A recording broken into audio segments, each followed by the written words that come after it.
Assalamualaikum warahmatullahi wabarakatuh. Di sini saya Wida Urfita Syafidi bersama rekan saya Umi Ma'rifah.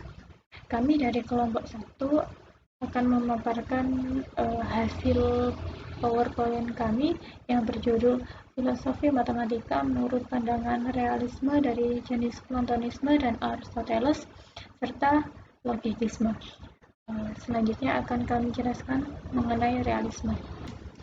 Baik, di sini saya akan menjelaskan pandangan filosofi menurut realisme.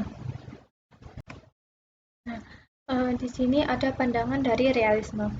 Aliran ini dikenal sebagai realisme yang berasal dari kata res atau kenyataan. Realisme sendiri adalah pandangan bahwa objek-objek indera adalah real dan berada sendiri, tanpa bersandar kepada pengetahuan lain atau kesadaran akal. Diketahuinya atau menjadi objek pengalaman tidak akan mempengaruhi watak sesuatu benda atau mengubahnya. Realisme sendiri menegaskan bahwa common sense adalah benar. Di sini artinya bahwa bidang alam atau objek fisik itu ada, tak bersandar kepada kita, dan bahwa pengalaman kita tidak mengubah fakta benda yang kita rasakan. Jadi pengalaman-pengalaman yang sudah kita dapatkan itu tidak mengubah dari objek yang sudah kita lihat atau kita rasakan sebelumnya pada pengalaman itu.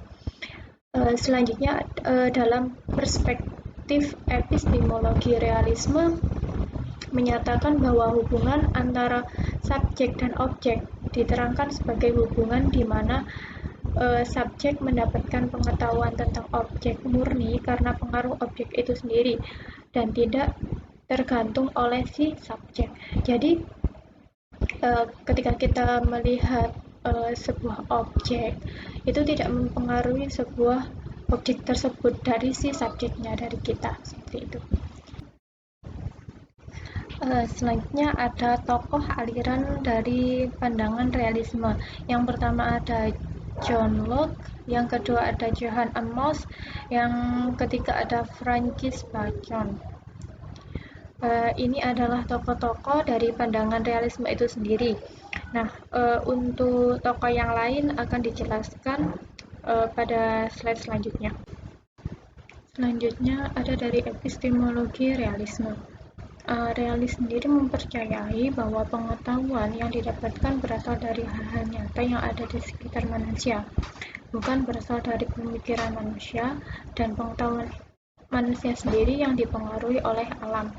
Jadi sebuah pengetahuan yang kita dapatkan itu berasal dari hal-hal yang nyata dan ada di sekitar kita, bukan dari pemikiran kita sendiri, dari si subjek itu sendiri, tapi kita dapat pengetahuan itu dari sebuah objek yang ada di sekitar kita. Yang kedua ada manusia dapat mengetahui suatu objek melalui indera dan akal pikiran mereka. Jadi kita melihat sebuah objek itu dari indera kita dan menggunakan akal pikiran kita. Selanjutnya proses mengetahui terdiri dari 2 tahap, yaitu perasaan dan gambaran.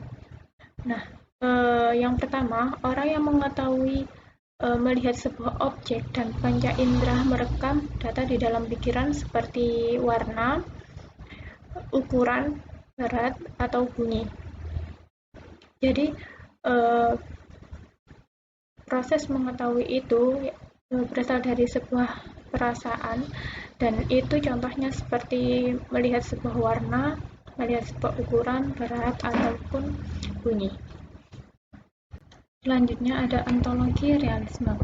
Menurut sendiri, bagi kaum realis, realitas berhubungan dengan apa yang disebut sebagai filsuf atau alam, atau pola dalam realitas yang memberikan berbagai macam contoh yang tidak terbatas dari berbagai macam hal. Realis menerima pendapat yang kuat dari ilmuwan realisme yang menganggap bahwa IPA dan fisika termasuk memberikan kriteria yang utama. Realisme sendiri secara ontologi diartikan bahwa semua benda di alam tidak ada yang mempunyai roh. Jadi ilmuwan dalam realisme ini memberikan sebuah pendapat bahwa IPA dan fisika itu memberikan kriteria utama yang memberikan sebuah contoh yang tidak terbatas dari berbagai macam hal, dan dari IPA dan fisika itu yang berhubungan dengan alam, dan alam yang dimaksud di sini yaitu semua benda yang ada di alam itu tidak ada yang mempunyai roh.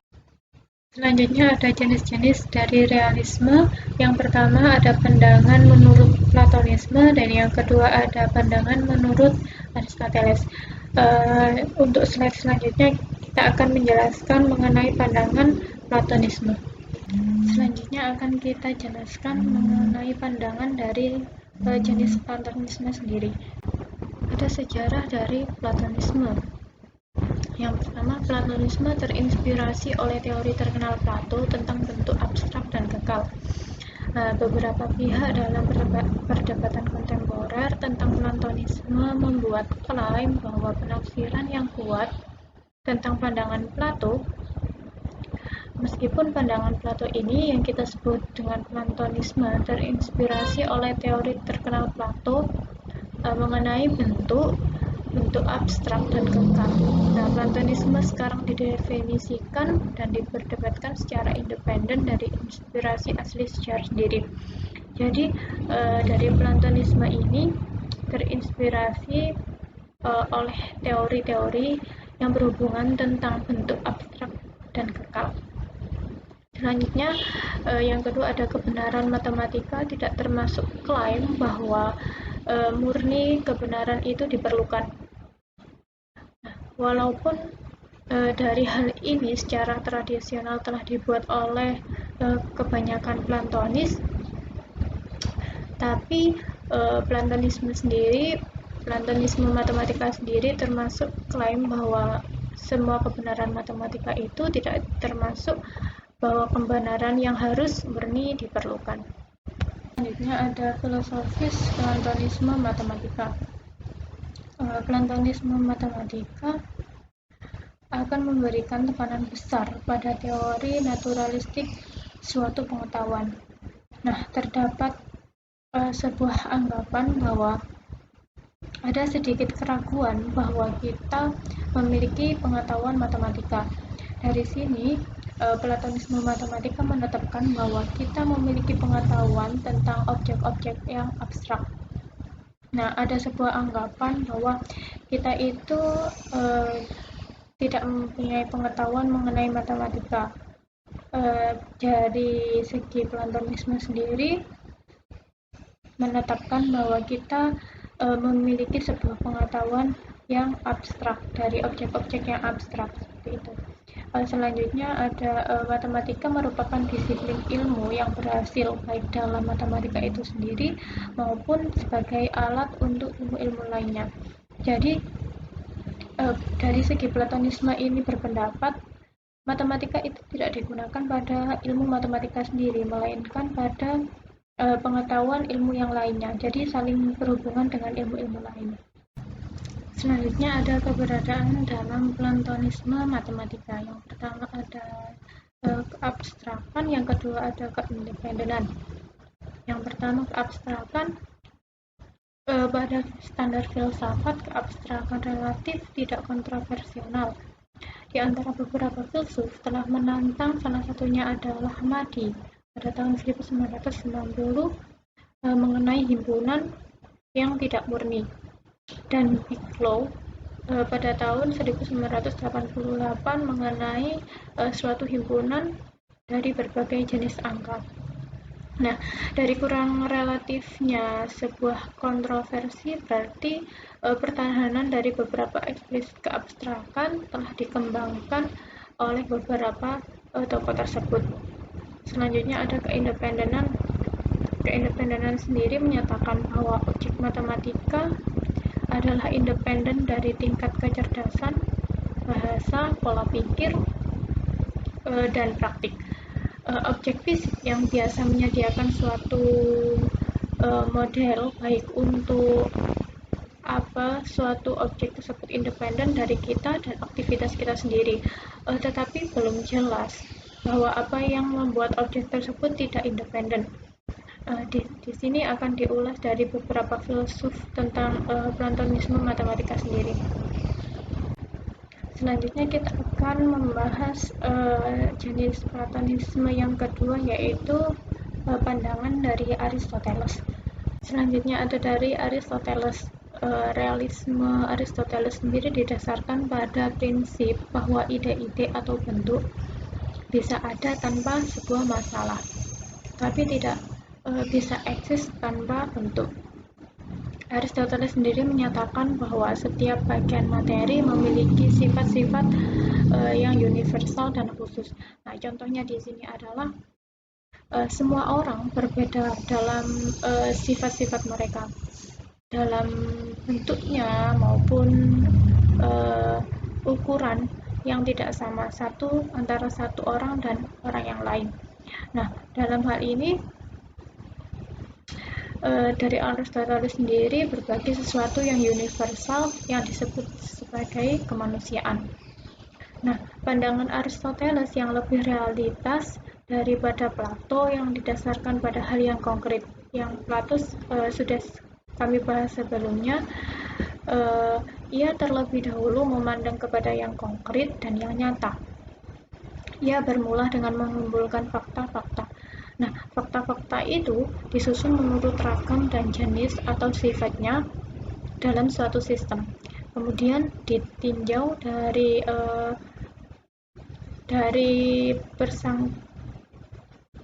satu sama lain. Ia ingin menyelidiki sebab-sebab yang bekerja dalam kenyataan yang nyata dan menjadi keterangan. Selanjutnya, Aristoteles ini terkenal sebagai bapak logika. Itu tidak berarti bahwa sebelum dia tidak ada logika, bukan seperti itu. Jadi tiap uraian ilmiah berdasarkan sebuah logika. Logika tidak lain dari berpikir secara teratur menurut urutan yang tepat atau berdasarkan hubungan sebab dan akibatnya. Jadi Bapak Aristoteles ini dijuluki sebagai bapak logika, di mana bukan Aristoteles lah yang pertama mencetuskan sebagai logika ada pertama kali, namun Aristoteles ini pertama kali membentangkan cara berpikir yang teratur dari suatu sistem itu sendiri.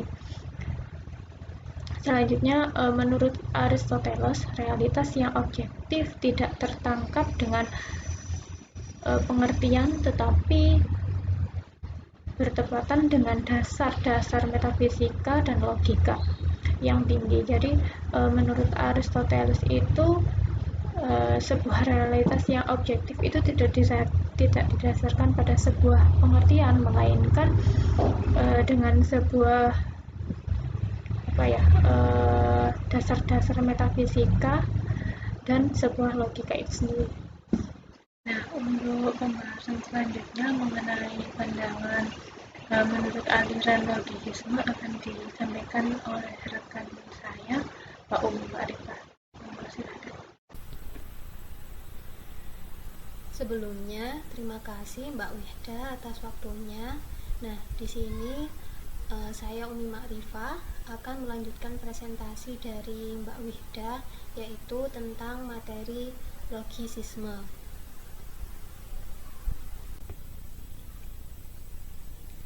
Nah, aliran logisisme itu diajarkan oleh Gottlob Frege, di mana kemudian dikembangkan oleh Bertrand Russell dan Alfred North Whitehead.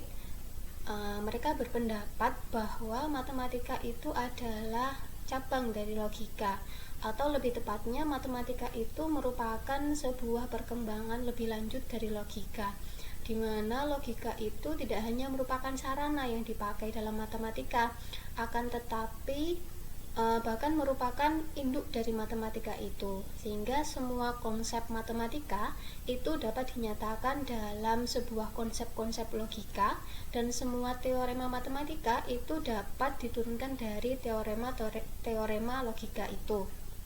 Nah, jadi dapat disimpulkan bahwa logisisme sendiri itu merupakan suatu aliran yang berpendapat bahwa matematika itu didasarkan pada prinsip logika, dan pengkajiannya juga harus menggunakan logika, sehingga matematika itu lebih logis untuk dipahami.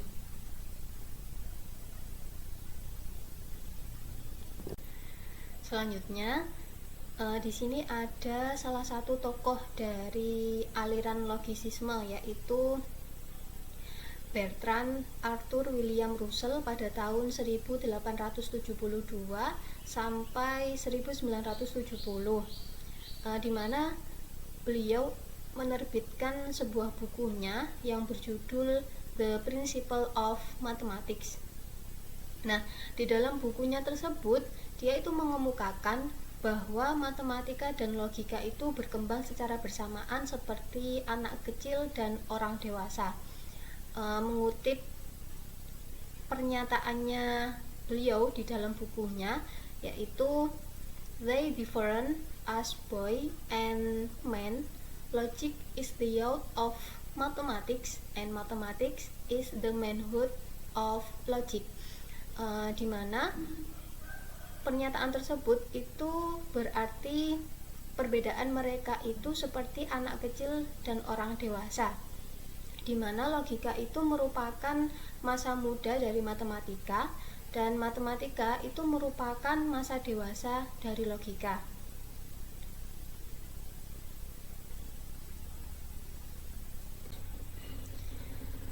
Untuk tokoh selanjutnya ada Whitehead, di mana Whitehead ini juga menyusun sebuah karya besar bersama Russell yang berjudul Principia Mathematical.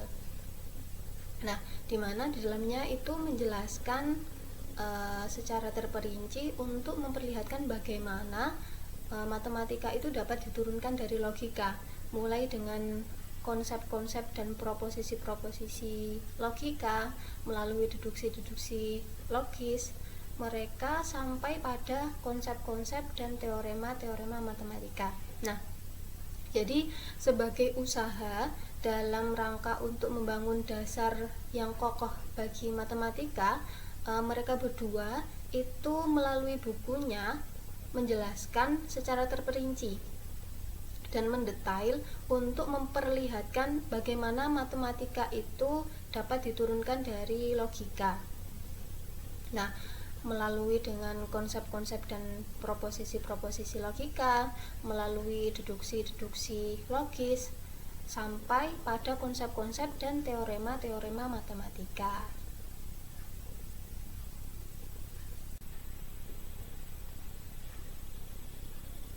Nah, selanjutnya, selain dari Bertrand Arthur William Russell dan juga Alfred North Whitehead, ada juga tokoh-tokoh aliran logisisme yang lain. Nah, di sini antara lain ada Rudolf Carnap, ada lagi Gottlob Frege, nah ada juga Gottfried Wilhelm Leibniz. Nah, selanjutnya dari Bertrand Russell untuk menerima aliran logisisme itu adalah yang paling jelas dan dalam rumusan yang paling eksplisit. Nah, di mana dalam pengakuannya itu ada dua klaim penting yang dikemukakannya. Yang pertama, semua konsep matematika pada akhir secara mutlak dapat disederhanakan menjadi konsep logika. Nah, yang kedua, dalam klaim penting yang dikemukakannya itu adalah semua kebenaran matematika itu dapat dibuktikan dari aksioma-aksioma dan aturan-aturan melalui penarikan kesimpulan secara logika semata. Nah, dengan demikian, logika dan matematika itu merupakan bidang yang sama karena seluruh konsep dan dalil matematika itu dapat diturunkan dari logika itu sendiri. Nah, jika semua matematika itu dapat dinyatakan dalam istilah yang logis dan terbukti dari prinsip-prinsip yang logis saja, maka kepastian pengetahuan itu dapat tereduksi menjadi logika tersebut. Nah, logika itulah yang dianggap memberikan suatu landasan tertentu untuk suatu kebenaran.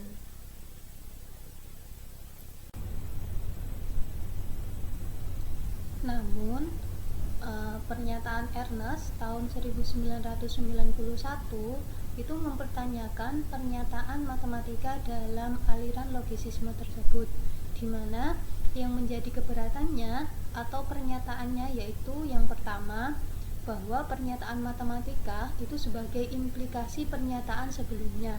Nah, dengan demikian kebenaran-kebenaran aksioma sebelumnya memerlukan eksplorasi tanpa menyertakan benar atau salah.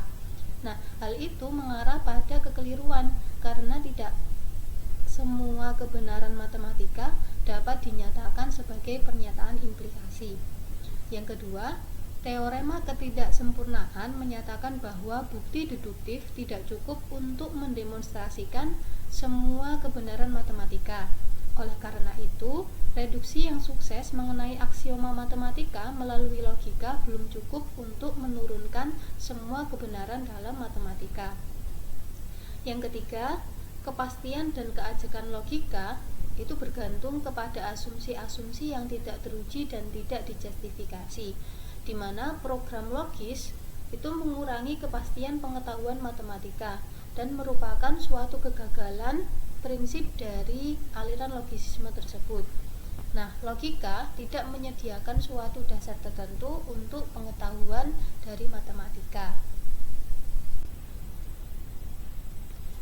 Selanjutnya, ini ada beberapa tokoh-tokoh dari aliran logisisme sebagaimana yang di slide sebelumnya sudah saya perlihatkan. Nah, di sini yang pertama Gottlob Frege, nah yang kedua ada Bertrand Russell, dan yang ketiga ada Rudolf Carnap. Nah, masing-masing ini akan mengemukakan beberapa dari mereka. Untuk tokoh dari aliran logisisme yang pertama yaitu Gottlob Frege. Nah, beliau ini mengungkapkan bahwa suatu pernyataan itu bersifat analitik jika ia suatu hukum logika umum atau sebuah definisi, atau jika ia mempunyai bukti yang bersandar pada hukum logika dan definisi-definisi demikian. Jadi Frege ini menganut pandangan bahwa untuk setiap pernyataan tentang bilangan-bilangan asli atau bilangan-bilangan real, pernyataan itu ataupun negasinya itu bersifat dapat diketahui. Nah, beliau juga memandang bahwa pernyataan-pernyataan dalam matematika itu memiliki nilai-nilai kebenaran yang objektif, seperti itu.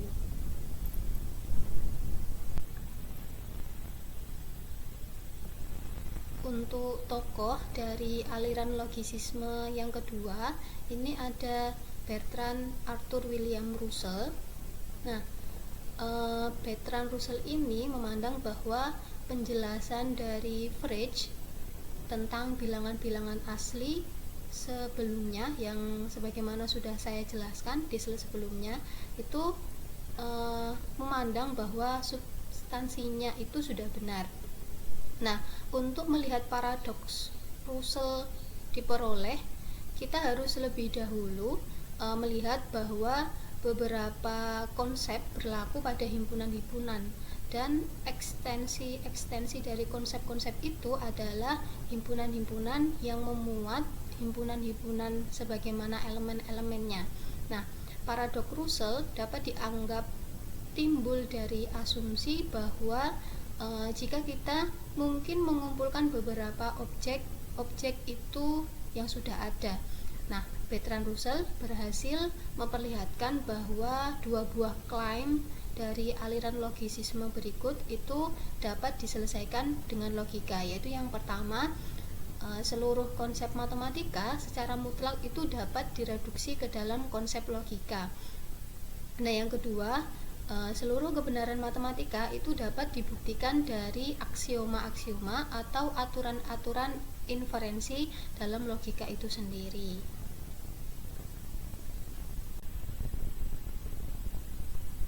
Untuk tokoh dari aliran logisisme yang ketiga ada Rudolf Carnap. Nah, di mana beliau ini mengemukakan bahwa kebenaran-kebenaran dari matematika itu tidak ditentukan oleh sebuah pengalaman, di mana kebenaran-kebenaran matematis itu bersifat a priori. Maksudnya pengetahuan yang ada sebelum bertemu dengan pengalaman, atau dengan kata lain istilah yang dipakai untuk menjelaskan bahwa seseorang itu dapat berpikir dan memiliki asumsi tentang segala sesuatu sebelum bertemu dengan pengalaman dan akhirnya mengambil sebuah kesimpulan. Nah, itu semua berlaku tanpa mempersoalkan pengalaman apa yang mungkin kita miliki. Nah, para positivis logis itu memandang bahwa suatu pernyataan itu bersifat sintetik atau memiliki muatan faktual hanya jika kebenarannya atau kesalahannya itu ditentukan oleh fakta-fakta dari sebuah pengalaman.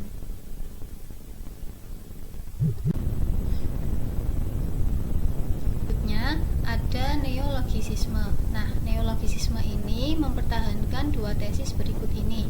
Yang pertama, suatu inti yang signifikan kebenaran matematis dapat diketahui a priori dengan turunan dari aturan-aturan yang analitik atau konstitutif makna.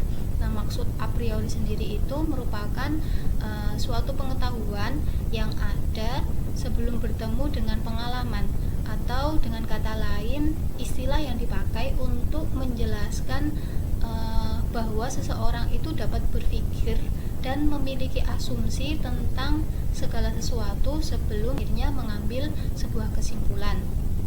Nah, yang kedua, matematika ini berkaitan dengan suatu real objek-objek yang ideal, yang dalam suatu segi itu bersifat objektif atau tidak terikat oleh neologisisme. Itu menarik mereka yang pada pandangan tradisional sebagai kumpulan kebenaran-kebenaran objektif yang a priori, tetapi khawatir tentang permasalahan epistemologi baru yang dihadapi oleh realisme dalam ontologi.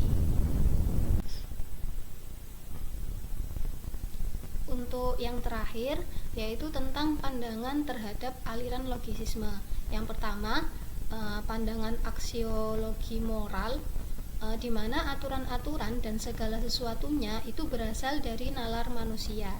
Moral itu disosialisasikan oleh masyarakat terhadap anggotanya atau diinternalisasikan sendiri oleh individu melalui pemikirannya yang logis dalam suatu masyarakat. Nah, yang kedua ada tentang pandangan epistemologi, di mana bahwa akal, pikiran, dan logika manusia adalah kebenaran yang absolut. Dan yang terakhir tentang pandangan ontologi. Nah, di mana seluruh matematika dari sejak zaman kuno perlu dikonstruksi kembali ke dalam term-term logika, dan tentu saja programnya adalah mengubah seluruh matematika ke dalam logika. Nah, di mana semua konsep matematika haruslah dirumuskan dalam term-term logika, dan semua teorema matematika harus dikembangkan lagi sebagai teorema logika. Nah, tesis ini itu muncul sebagai upaya untuk meletakkan pondasi matematika ke tempat yang paling dasar dan paling dalam. Pondasi matematika yang saat ini digunakan itu dibangun dengan sistem bilangan real yang didorong ke dalam sistem bilangan asli dan akhirnya didorong lagi ke teori himpunan.